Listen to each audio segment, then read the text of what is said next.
Welcome to the Veterinary Pulse podcast. My name is Jordan Ben-Shia. I'm the Executive Director of the VIN Foundation. Veterinary Pulse is the heartbeat of the profession. Join us as we talk with veterinary colleagues about critical topics, from student debt to mental health, and share stories. Stories connect us as humans, as animals, as a veterinary community. This podcast is made possible through individual donors like yourself and our technology partnership with VIN, the Veterinary Information Network. Thank you for being here.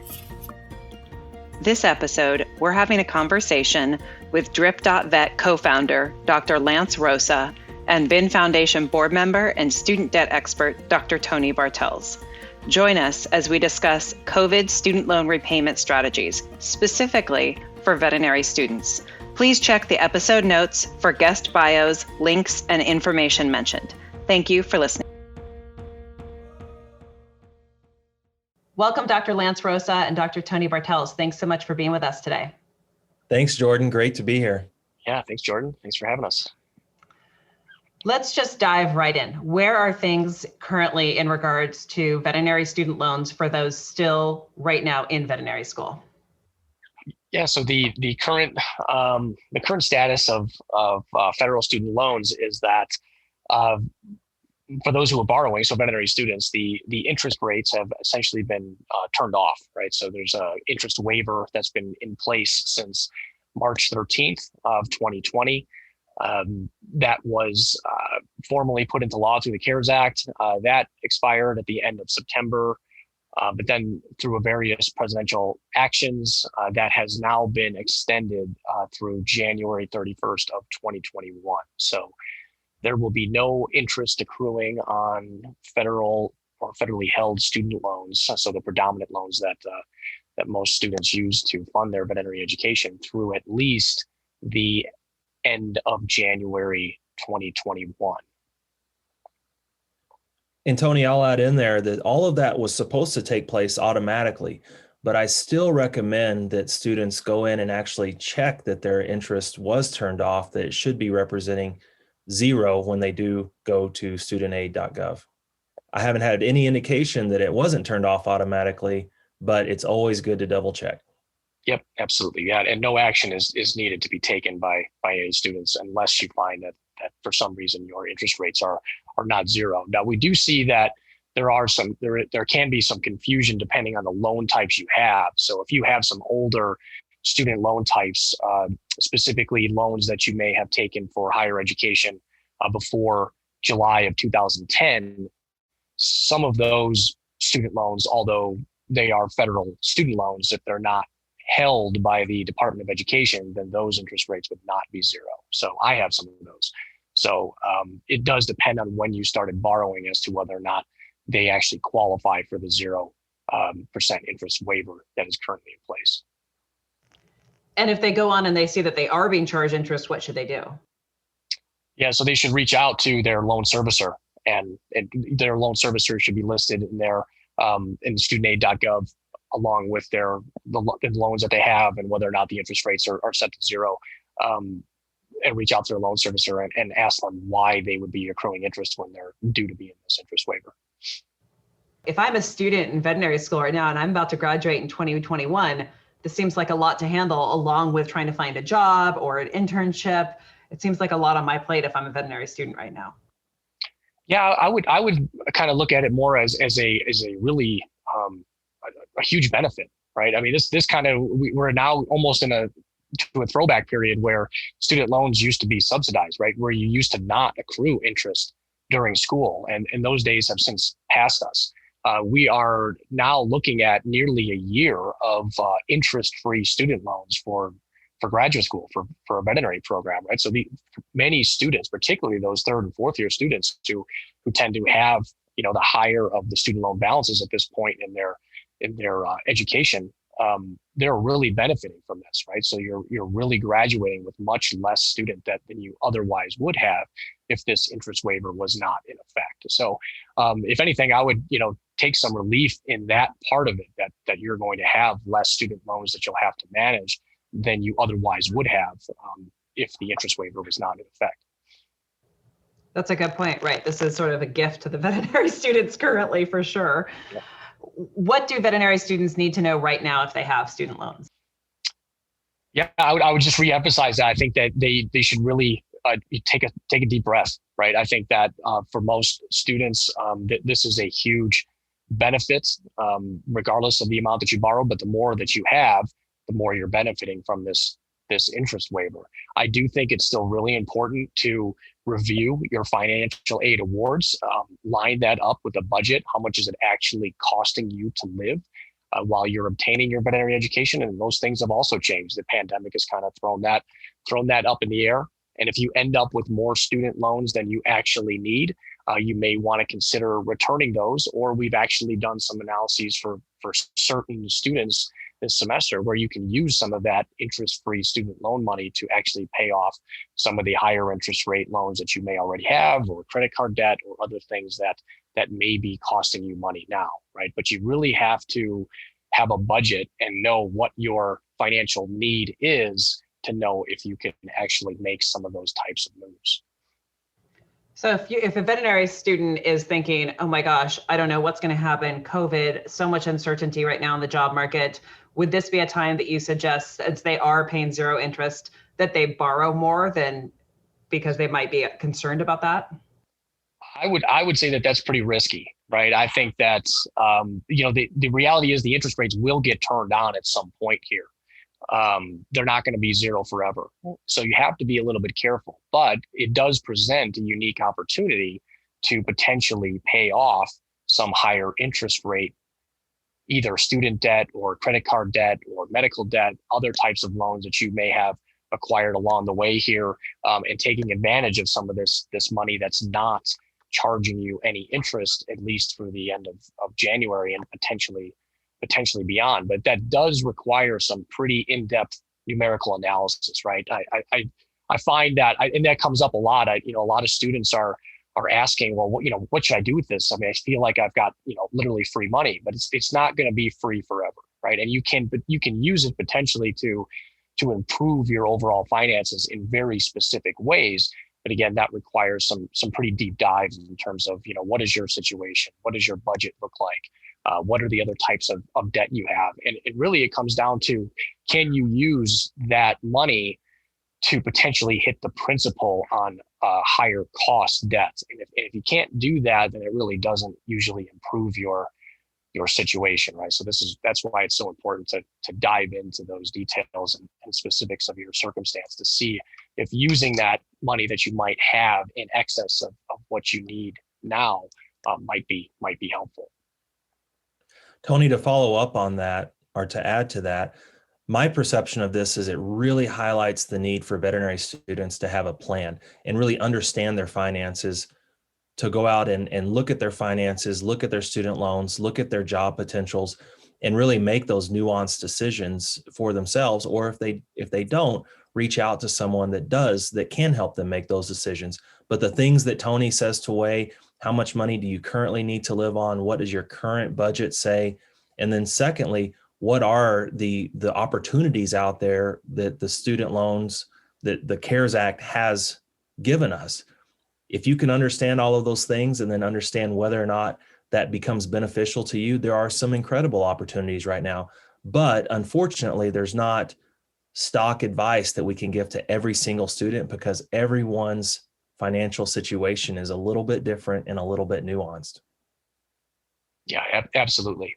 Absolutely. So having a plan is really the first step, right? And that really requires you to dive into your situation, right? Use this as the excuse that if you haven't been building a budget previously, do so, right? Because that's the only way you're going to know if you actually have the ability to take some money that you think you have in excess and use it in other ways. Because once you actually do that, right? So let's say that you decide I've got $2,000 on hand more than I need, and then you use that $2,000 to, maybe pay off a different loan or pay off some credit card debt. I mean, once you do that, you can't get that money back, right? So you have to be pretty confident that you're not going to need, or you don't foresee a need to have those funds for any other purpose, right? So, and that also highlights the need to have an emergency fund, even for students, right? So that comes up quite frequently. I mean, I have students that reach out and say, well, I've exhausted my financial aid award and I had an unexpected dental emergency. Can I get more student loans? And the answer is no, right? You can only get up to the cost of attendance. So, having an emergency fund is very valuable as well, right? And you can't predict when those are going to happen. So if you want to stash a little bit of that student loan money that's not costing you any interest right now to use as the base for your emergency fund, I think that's perfectly reasonable as well. Along those lines, if someone's listening to this and they have a budget and they're realizing, shoot, I might have taken more money than I need, is there a way that they can return that money from their financial aid award? Absolutely. Yeah. This is one of those kind of little known factoids of your student loans, is you always have 120 days from the time you receive your student loans to return them, right? So I do find that, probably roughly from the surveys I've done, somewhere between 15 and 25% of students make payments towards their federal student loans while they're in school. And usually that money is coming from their student loans, right? So that's usually not a great way to use that money, is to take one loan and pay off the interest from another loan. So a better move is, if you find that you have extra in your budget, or you want to make payments to your interest on your student loans, you're better off actually returning the funds that you have received in excess of what you need, right? Because if you return the funds, you're actually returning the principal. And the interest that you accrue is based on the principal that you borrowed. So if you can reduce the principal, you'll reduce the interest that accrues long-term, and you'll actually make a bigger dent in the amount that you have to manage and the total that you'll pay back over time if you actually return the funds in that 120-day window versus just paying the interest. Tony, what I find is the cost of attendance at the veterinary colleges, the cost of attendance that the veterinary schools set, and that's what dictates how much students can borrow, is artificially high. I find that a lot of students can actually live under that cost of attendance, the cost of the tuition plus books, plus room, board, food, things like that. It's actually too high. And so I find that most students can actually return that money and end up paying less in the long run, and then also, have less principal. But I use your line quite a bit when I'm talking to students. It's always easier to handle less debt than more debt. So I get that, interest rates are at an all-time low, 0%, the CARES Act, but just like Tony said, that interest rate is going to go back up, and that's real money that we as veterinarians are going to have to pay back. It's always easier to handle less debt than more. Yeah, absolutely. And I think that's, again, it really comes back to that budget. And I would agree that I think that the amount that the schools offer you is more than that most students usually need, right? And I would say that I think, the average living expenses, the amount that we're talking about here, because it's hard to influence the tuition unless you're receiving some scholarships, or you have some other arrangement that helps you to reduce your overall tuition. But the living expense is the amount that you're actually able to affect. And the schools on average offer you something along the lines of somewhere between $18,000 and $20,000 per year to live off of while you're a veterinary student. I find that most students tell me that their average budget is somewhere between $1,000 to $1,500 per month, right? Which is significantly less than that $20,000 per year that you're offered. So, there is some wiggle room there, right? You're probably offered more than you need. I mean, you don't have to try to get it down to the exact penny. You want to give yourself a little bit of buffer, but there's probably a couple $1,000s per year there where you could potentially return those amounts, which would reduce your overall burden by $8,000 to $10,000 plus the interest that would accrue from that, right? So again, it all comes back to that plan, your budget, knowing how much it costs you to live, how much you receive in student loans, and then how much you can potentially return during that 120-day window.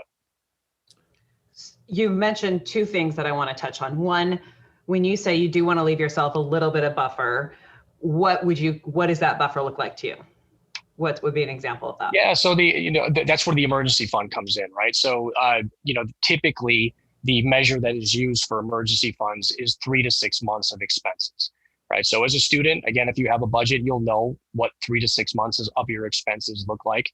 But, to me, usually I try to just, shoot for $1,000, right? Shoot to have at least $1,000 in some kind of account that that is you don't readily have access to, but is really only for emergencies, right? So if that dental emergency pops up, or you have to fly home or drive home unexpectedly because a family member is sick, or one of the, one-eyed or three-legged animals that all of the veterinary students are housing ends up in the emergency room, are you going to be able to cover that expense even with your student discount without having to pull out the credit card, right? So figure out what that number is for you, and you can use your student loans for that emergency fund. There's nothing wrong with that, because it's going to be a lot cheaper to use that than it is to use a credit card. Okay, that was going to be my next question. So when you said you want to borrow not too much, but leave yourself a little buffer, you look at that little buffer. So maybe you want to borrow from your budget, maybe $1,000 is your suggestion. Yeah, I mean, that's your target, right? And not right. Every semester, right? I mean, you want to have an emergency fund that is sufficient to cover what you think a potential emergency might cost you, and work towards that. It doesn't have to be all at once, but if you want to do it all at once, you can do that if you have that kind of room, or you can kind of chunk it, right? You get disbursements every semester. So if you want to, do a couple $100 this semester and a couple $100 next semester and kind of work up the emergency, now that leaves you at risk. If that emergency happens in the middle before you have your emergency fund built up, then, you may not have enough, right? So it's a balance, right? There is no, again, they're emergencies. We can't predict when they're going to happen. So, obviously you want to be as prepared as you can. But, reality sometimes gets in the way of that. Absolutely. What resources are available for veterinary students to help them make sense of all this information? Yeah, so for student loans specifically, studentaid.gov, that is the first place to start in terms of looking for the current pandemic relief status, right? So they've done a really good job of laying out they have a frequently asked questions thing there. That's for those who are borrowing, applying for financial aid, and then for those of us who are in repayment. And it is really quite good. I've been impressed with their ability to stay on top of that information and answer a lot of the questions that get asked quite frequently. I would say the Vin Foundation Student Debt Center in the blog posts and the podcast we've been doing here, as well as Drip.vet, right? So that's a personal financial success course that's freely available for students, right? So it kind of gives you that boost to your financial knowledge that many veterinary students, kind of early on in that financial education. This is a way to really supplement all of this stuff around finances, of which student debt is only one small part of. Yeah, thanks for that, Tony. And Personal Financial Success is a collaboration between Drip.vet, Vin, and the Vin Foundation. Again, totally free for veterinary students, and it's available at drip.vet/Vin, VIN. And I just want to highlight that we talk about all of these concepts that Tony and myself have been talking about, particularly around emergency funds, budgeting. And so if that's news to you, if you have questions associated about the hows, the whats, the details on those things, that's exactly what we cover over in Personal Financial Success. And it's a short amount of material that you receive every other day, just about 6 to 8 minutes. But over a long period of time, as in over your entire veterinary school career, it adds up to a lot of knowledge that you can take home on personal finance, student loans, emergency funds, budgeting, et cetera. Yeah, and what I like about it too is, it's really easy to get hyper focused on the student debt piece, right? Because that seems to be what causes the most anxiety, and rightfully so. For most of us, this is the biggest expense we've taken on to date in our career. But there's so many other things that you can focus on and can learn about when it comes to personal financial success, and expanding the knowledge on those things that you can do now while you're even in school and beyond, that can improve your overall financial wellness, that doesn't involve student debt, can pay some huge dividends in the long run. With everything we've discussed, it is possible that this will probably change, that the dates might shift, the information might shift. Where would you both suggest that students keep a lookout for updates? Ooh, yeah. So I think I'm going to kind of go back to those same resources that I just mentioned. My own personal view, again, and this is pure speculation, right? So the Congress is kind of trying to come up with a new deal. To my knowledge, there isn't a whole lot in the way of student loan relief in that deal because it's already kind of in place. But I do anticipate from the things that I've been reading, from the statements that have come out from the new administration, I anticipate that we're going to see an extended version of the current student loan repayment relief, even beyond that January 31st. Now, I don't know how long that's going to be or if it even will happen, but from the things that I've read, it's potentially reasonable to see that relief extended at least through the academic year. And so maybe May.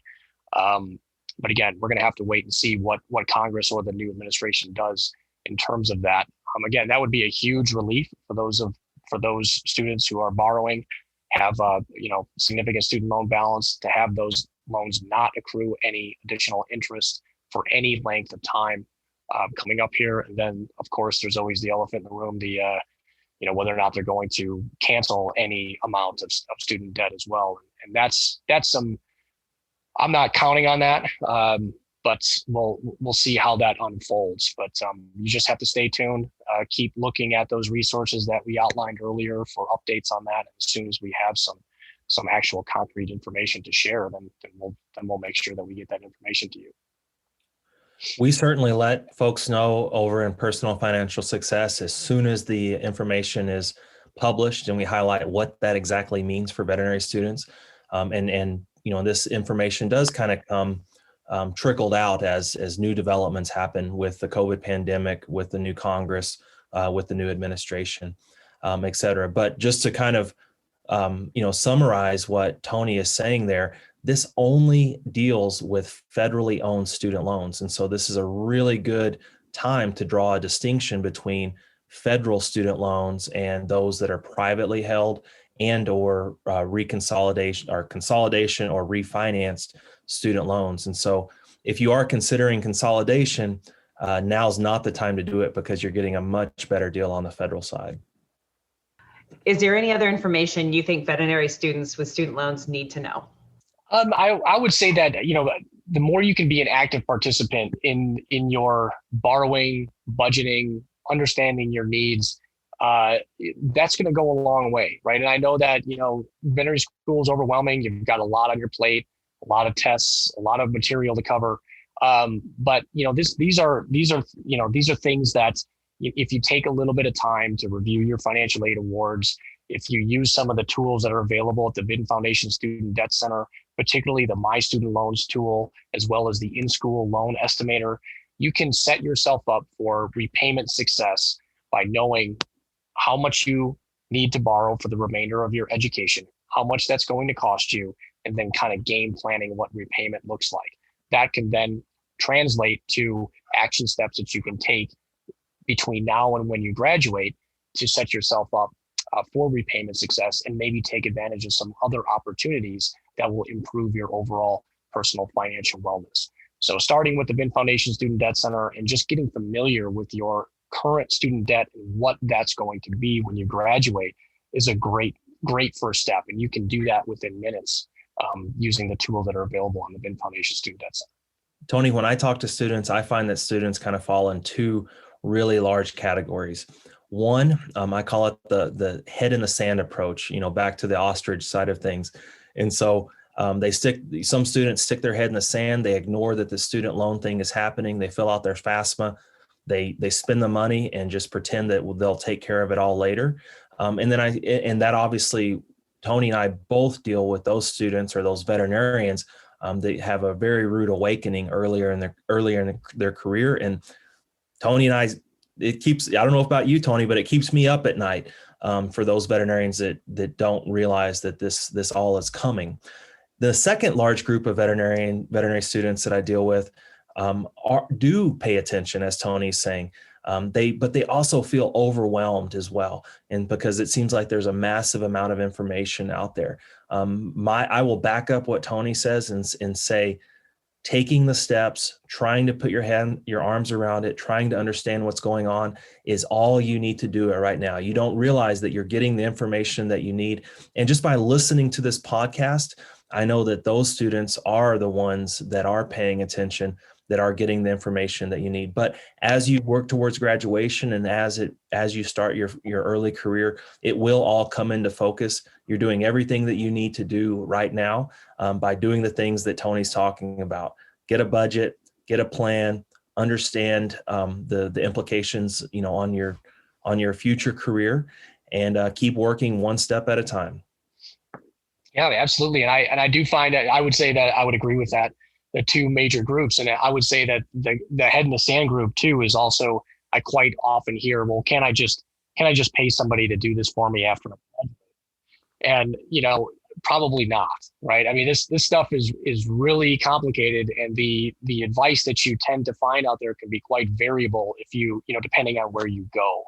So you're going to have to be, at least knowledgeable enough to understand the impacts of changes to your own particular situation, as well as be able to evaluate some of the advice that you will get after you graduate, right? So, that to me is one of the things that does keep me up at night is, is the veterinarian's ability to evaluate the advice that they're receiving, depending on where they're receiving it from, and the knowledge base of that particular person providing it, right? So you have to, just like when you get into veterinary practice, right? You're not going to be able to do everything in the veterinary practice, but you're going to have to know enough about what's going on to be able to evaluate if the people that are doing those things for you are actually doing a good job, right? So same applies to your student debt, right? So you're going to have to know enough about this stuff. And again, it is personally affecting you, right? This is your student debt. These are your finances, right? So there should be some significant incentive there for you to learn about some of this stuff, so you can improve upon your overall financial wellness by knowing those things that are going to help you versus those things that might be less than helpful. Wonderful. Thank you both so much. I will say this again, every link that you guys have mentioned for our listeners, they will be in our episode notes along with a bio of Dr. Bartels and Dr. Roasa. So please take a look at those episode notes. Thank you both, Tony and Lance. I really appreciate your time, and hopefully this has been helpful to veterinary students.